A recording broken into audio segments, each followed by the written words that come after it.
وہ میرا نام لے کے پکارتا تھا کہ تیار ہو جاؤ میں آ رہا ہوں اسلام آباد، تمہیں جو ہے وہ چھپنے کے لیے جگہ نہیں ملے گی، جبکہ میں نے اسے کہا تھا کہ تمہیں بھاگنے کے لیے جگہ نہیں ملے گی، اور پھر ہوا وہی ہے۔ پھر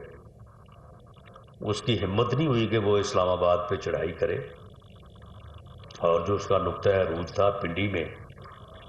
وہ تو یہ سمجھتا تھا کہ پنڈی کے چاروں اطراف جو ہے وہ اتنی دنیا جو ہے وہ پہنچ جائے گی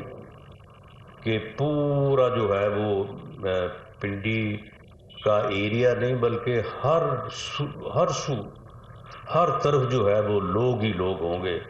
اور دنیا کا میڈیا پکار رہا ہوگا کہ جی یہ تو پوری دنیا جو ہے، یہ عوام کا سیلاب، عوام کا سمندر جو ہے وہ آ گیا ہے۔ اور وہ جعلی ویڈیوز بھی جو ہے وہ لاس اینجلس والی وہ بھی انہوں نے ٹویٹ کی کہ وہاں پہ کبھی کوئی، جب وہاں پہ کوئی ریلیز ہوئی تو جو اس وقت کی وہاں کی پکچر تھی وہ ان کے ذہنوں میں چھپائی ہوئی تھی کہ اس جیسا کوئی ماحول جو ہے وہ بن جائے گا، بلکہ اس سے بھی زیادہ۔ تو پھر جب وہ دن آیا تو ہماری بات جو ہے وہ سچ ثابت ہوئی کہ آپ کے اس فتنہ اور فساد کے ایجنڈے کو پبلک سپورٹ حاصل نہیں ہے، ایون آپ کے ووٹرز اور سپورٹرز کی بھی جو ہے وہ حمایت حاصل نہیں ہے، ماں سوائے ان آپ کے جیلے جتی ستی ورکرز کے جن کو آپ نے جو ہے وہ اپنی طرح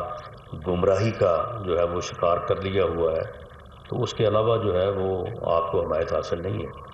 تو اس دن آپ نے دیکھا کہ پنڈی اور اسلام آباد جو ٹوین سٹیز ہیں، یہاں سے ٹوٹل جو ہے وہ 5 سے 6 ہزار لوگوں کی تعداد تھی جو وہاں پہ پہنچے تھے۔ اس کے بعد جو ہے وہ لوگ باہر سے آئے، فگر جو ہے وہ 20 پلس یا مائنس، میں اس جھگڑے میں نہیں پڑتا، لیکن بہرحال وہاں پہ 20 یا 25 لاکھ یا وہاں پہ 1 لاکھ لوگ بھی، یا 1 لاکھ کا 50% بھی لوگ جو ہے وہ وہاں پہ نہیں تھے۔ اس شرمندگی کو اسے چاہیے تھا کہ تسلیم کرتا اور کہتا کہ میں فتنہ اور فساد کے ایجنڈے پہ قوم کو لانا چاہتا تھا، قوم نہیں آئی، میں ناکام ہوا۔